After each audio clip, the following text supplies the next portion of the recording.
बलूचिस्तान के 5 से 7 अजला इस पोजीशन में हैं कि अगर वो आज़ादी का ऐलान कर दें, अगले दिन अक़वाम मुत्तहिदा में पाकिस्तान को तक़सीम तस्वुर किया जाएगा। बलूचिस्तान को किस तरीके से डिसइंटीग्रेट किया जा रहा है, बलूचिस्तान को, पाकिस्तान को किस तरह तोड़ने का प्लान है।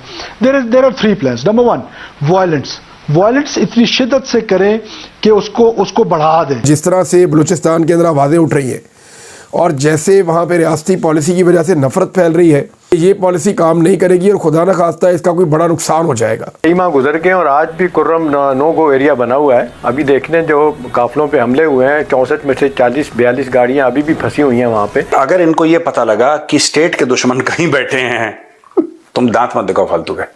अगर स्टेट के दुश्मन कहीं बैठे तो उसके ऊपर तोप चला देते हैं। ये F-16 से बोलते हैं तुम गिरा दो। ये जो ओवर कॉन्फिडेंस में बैठे हुए हैं, ये अपने आप को बहुत बड़ी तोप समझा जा रहा है और ये समझ रहे हैं कि जी बलूचिस्तान के लोगों को आप दबा लेंगे, बलूचिस्तान के लोगों को आप डरा धमका लेंगे। पाकिस्तानी फौज ना, it has become a corporate, it is no longer an army. वो फौज वाली इनमें ना डिसिप्लिन है, ना वो ऑनेस्टी है। अफसोस होता है इस चीज़ के ऊपर कि नौजवानों को लापता किया जा रहा है और ये जिन्हें लापता किया जाता है इनको छोटे छोटे हुकूमत खानों में डाल देते हैं, टॉर्चर किया जाता है।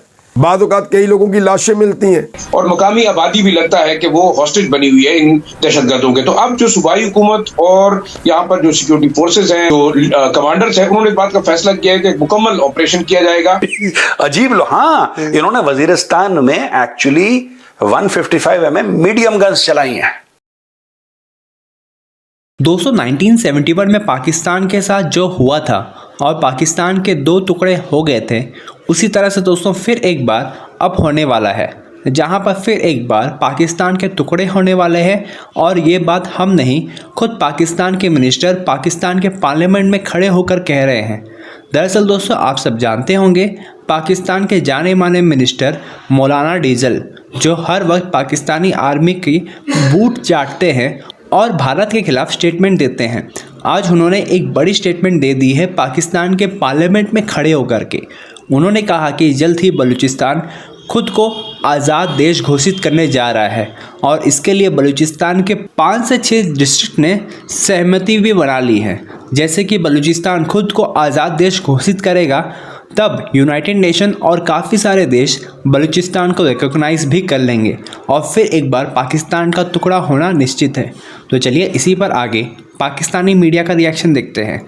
अगर आपको हमारा ये वीडियो पसंद आए तो वीडियो को लाइक करें और हमारे चैनल को सब्सक्राइब कर लें। बलूचिस्तान के इलाकों की बात कर रहे थे कि 5 से 7 इलाके एरियाज जो है वो बलूचिस्तान के ऐसे हैं जहां पर आज़ादी के लिए या वो लोग अलग होने के लिए अपनी जो है तरीके चला रहे हैं, अपनी मूवमेंट्स चला रहे हैं। और अगर उनकी आवाज़ जो है, अगर वो उठ जाएं, उठ खड़े हों और इस बात को लेकर यूनाइटेड नेशन में जाएं, तो यूएन वाले उनकी बात सुनने पर मजबूर हो जाएंगे। ये बात कही है मौलाना फजलुर रहमान ने, जो कि पार्लियामेंटेरियन भी हैं, बहुत अरसे तक जो है कश्मीर कमेटी के चेयरमैन भी रह चुके हैं और हमेशा से मौलाना साहब की बात को तमाम ही पॉलिटिकल पार्टीज जो हैं वो काफी सुनती हैं और समझती हैं या नहीं ये तो मैं कुछ कह नहीं सकती, लेकिन बहरहाल बलूचिस्तान के बारे में बहुत बड़ी बात मौलाना साहब ने कही है और ये पाकिस्तान में रहकर उन्होंने कही है, पाकिस्तान में असेंबली में खड़े होकर उन्होंने कही है।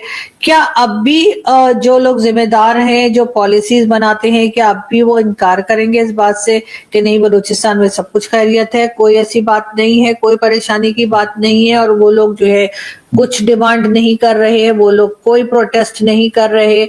बलूचिस्तान में डॉक्टर मारंग बलोच का मैंने आपसे पहले भी जिक्र किया है, बहुत ही बहादुर लेडी हैं वो और एक कंजर्वेटिव एरिया से बिलोंग करती हैं। बलूचिस्तान एक बहुत कंजर्वेटिव एरिया है, लेकिन इसके बावजूद वहां पर उन्होंने बहुत बार हमें ये दिखाया कि लोगों को उन्होंने घरों से बाहर निकाला। कई एरियाज की लेडीज भी बाहर आई और उनके साथ यानी डॉक्टर मारंग बलोच के साथ उन्होंने प्रोटेस्ट में हिस्सा लिया।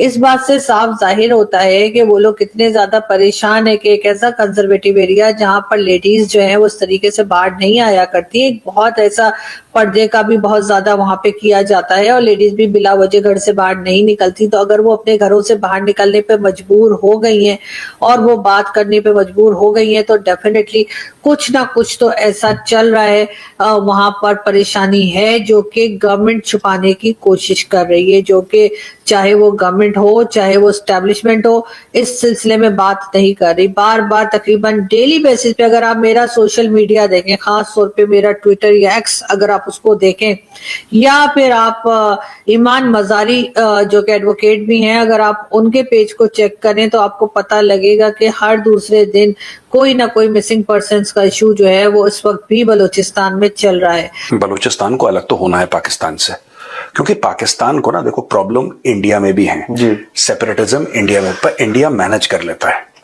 फॉर वेरियस रीजंस, ठीक है। And we understand that if there is terrorism there will be a stick policy, to the people there will be a carrot policy, right. Pakistan में उल्टा है सर। उल्टा नहीं है, पाकिस्तान में सिर्फ स्टिक है, देयर इज नो कैरेट। ये अगर इनको ये पता लगा कि स्टेट के दुश्मन कहीं बैठे हैं, तुम दांत मत दिखाओ फालतू के, अगर स्टेट के दुश्मन कहीं बैठे तो उसके ऊपर तोप चला देते हैं ये। F-16 से बोलते हैं तुम बम गिरा दो। अजीब लोग। हाँ, इन्होंने वजीरिस्तान में एक्चुअली 155 mm मीडियम गन्स चलाई हैं। Can you imagine?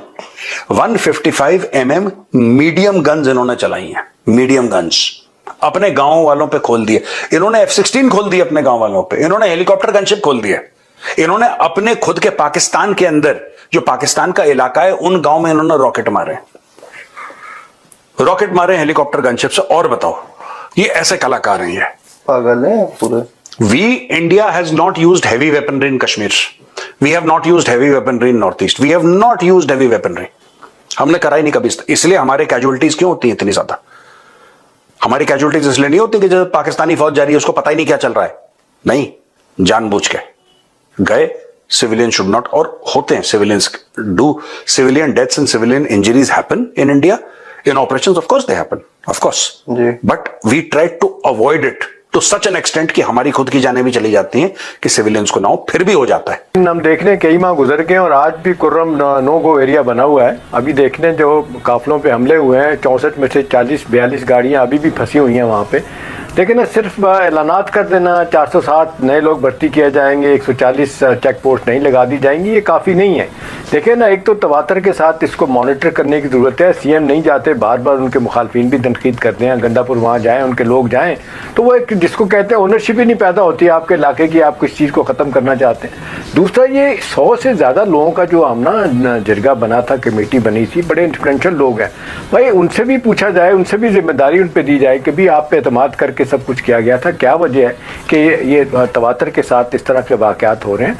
चले, एक तरफ तो दहशतगर्दी है, अब ये लूट मार करने वाले लोग कौन है? वो सो कॉल्ड आइडियोलॉजी को जो परसू कर रहे हैं कि अपनी शरीयत नाफिज करेंगे, वो तो चले लगे हुए हैं।